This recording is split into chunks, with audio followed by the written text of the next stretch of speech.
कर्नाटक में साल भर से चल रहे हिजाब विवाद पर फैसला अब सुप्रीम कोर्ट की बड़ी बेंच करेगी। आपको बता दें, इससे पहले कोर्ट में 2 जजों की बेंच ने हिजाब पर प्रतिबंध के फैसले पर अलग अलग फैसला सुनाया, जिससे फैसले पर एक राय नहीं बन सकी।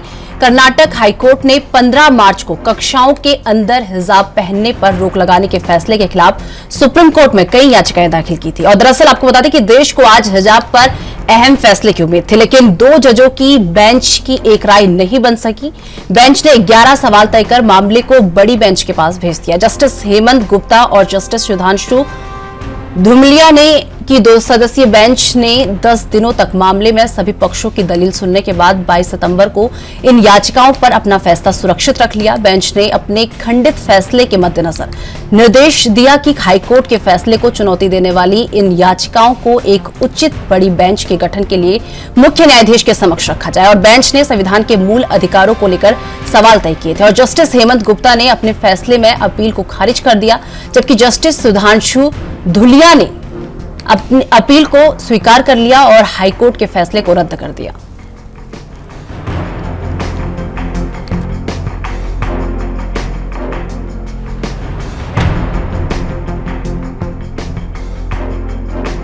दिया है कि ये चॉइस है, ये लेडी का अपना चॉइस है, उसको अपने सिर के ऊपर कोई हिजाब रखना है या कोई कुछ रखना है, ये उसकी अपनी पर्सनल चॉइस है।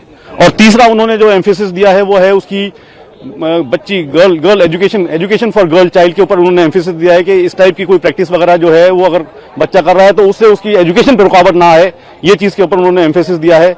लेकिन अल्टीमेटली जजमेंट जो है वो आने के बाद बेंच ने उसको रेफर करा है आगे अब नई बेंच बनेगी इसके अंदर, क्योंकि ये स्प्लिट जजमेंट था तो आगे लार्जर बेंच के लिए रेफर कर दिया। कोर्ट में 2 जजेस का भी अभी डिसीजन आया है, तो 2 से ज्यादा का बेंच चाहे 3 हो कॉन्स्टिट्यूट करेंगे। एडमिनिस्ट्रेटिव साइड पे वो ऑर्डर लिया जाएगा चीफ जस्टिस द्वारा कि वो ये अब मैटर किस बेंच के सामने लगाया जाएगा। लगता है क्या ये सीसीआई जब रेफर करेगी लार्जर बेंच को, तो इसमें कॉन्स्टिट्यूशनल वैलिडिटी जो इसको लेकर हो रहा है उस पर हियरिंग होगी क्या?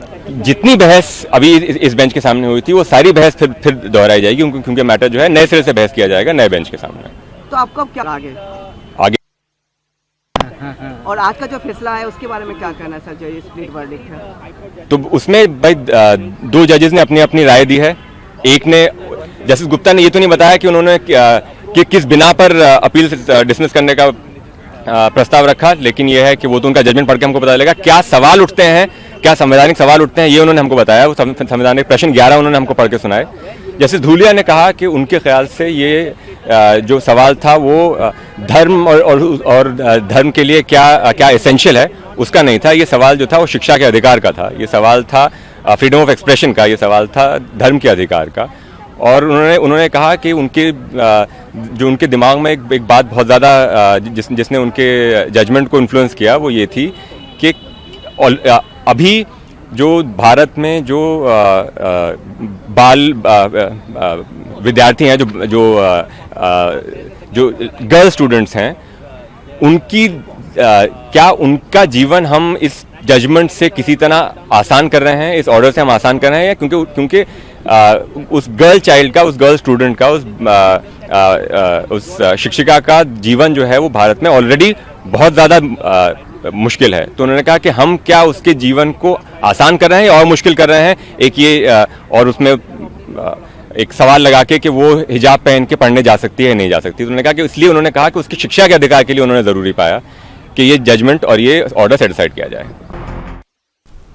तो इस खबर पर अधिक जानकारी के लिए हमारे साथ दिल्ली से हमारे संवाददाता राजीव तिवारी हमारे साथ जुड़ चुके हैं। राजीव, जिस तरीके से बात कर ले, आज पूरे देश को इस बात की उम्मीद थी कि आज हिजाब पर फैसला आ जाएगा, लेकिन आज जो हिजाब है उस पर कोई हिसाब नहीं हो पाया। और आज जो सुप्रीम कोर्ट में 2 जज थे उनकी दोनों की अलग अलग राय रही, और जिसके बाद अब ये जो पूरा हिजाब का मामला है उसे अब बड़ी बेंच को सौंप दिया गया। एक बार से लेकर पूरी जानकारी।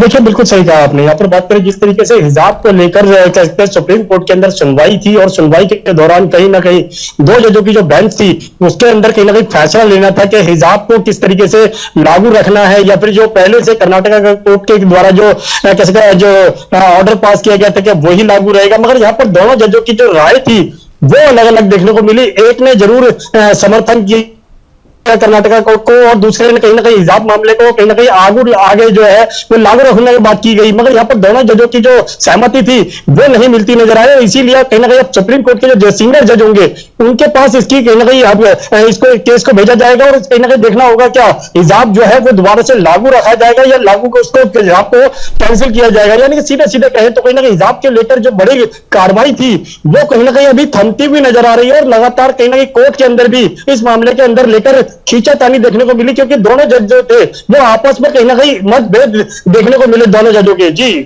हाँ जी, वही बात कर लें जिस तरीके से हिजाब को लेकर अब अगली सुनवाई कब हो सकती है और इसी के साथ अगली सुनवाई में क्या क्या दलीलें पेश की जा सकती हैं?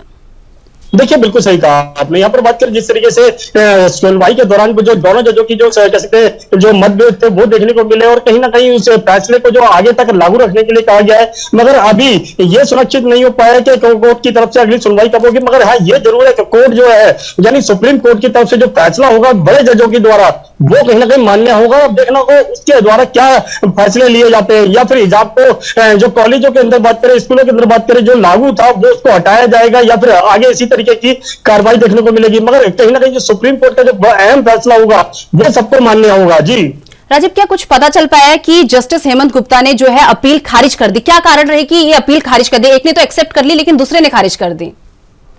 देखिए बिल्कुल सही कहा आपने। यहाँ पर बात करें जस्टिस हेमंत की, तो उन्होंने जरूर इसको खारिज जरूर किया गया था, क्योंकि यह कहा गया था कि जो सुप्रीम कोर्ट ने जो फैसला लिया था वो कहीं ना कहीं उसके खिलाफ थे, और कहीं ना कहीं यह भी कहा जा रहा था कि स्कूलों के अंदर इस तरीके या फिर कॉलेजों के अंदर इस तरीके के हिजाब को नहीं इस्तेमाल करना चाहिए था। मगर यहाँ पर जिस तरीके से लगातार दोनों के जजों के बीच में मतभेद देखने को मिले, दोनों की सहमति नहीं मिलती नजर आई, तो उससे साफ जाहिर है कहीं ना कहीं दोनों के मतभेद के विचार जो थे वो अलग अलग थे। मगर इसी को लेकर अब सुप्रीम कोर्ट के अंदर अहम यानी कि बड़े बेंच की जो सुनवाई होगी उसके अंदर जरूर देखना होगा क्या फैसला आ पाता है। मगर यहाँ पर जिस तरीके से हिजाब को लेकर जो बार बार विवाद भिड़ता हुआ नजर आ रहा है उसको कहीं ना कहीं थामने की जरूर कोशिश की जाएगी, और देखना होगा सुप्रीम कोर्ट इस तरीके के फैसले पर कब तक रोक या फिर कहें जो आदेश होंगे वो अगले आदेश जो है वो कब तक लागू किए जाएंगे। जी जिस तरीके से आज हिजाब पर कोई फैसला नहीं हो पाया, कोई हिसाब नहीं हो पाया, उसके बाद महिलाओं का और उन छात्रों का जो हिजाब के मामले को लेकर 291 दिन हो गए हैं उसके बाद भी अभी लगातार प्रयासरत हैं, उनका क्या क्या रिएक्शन है?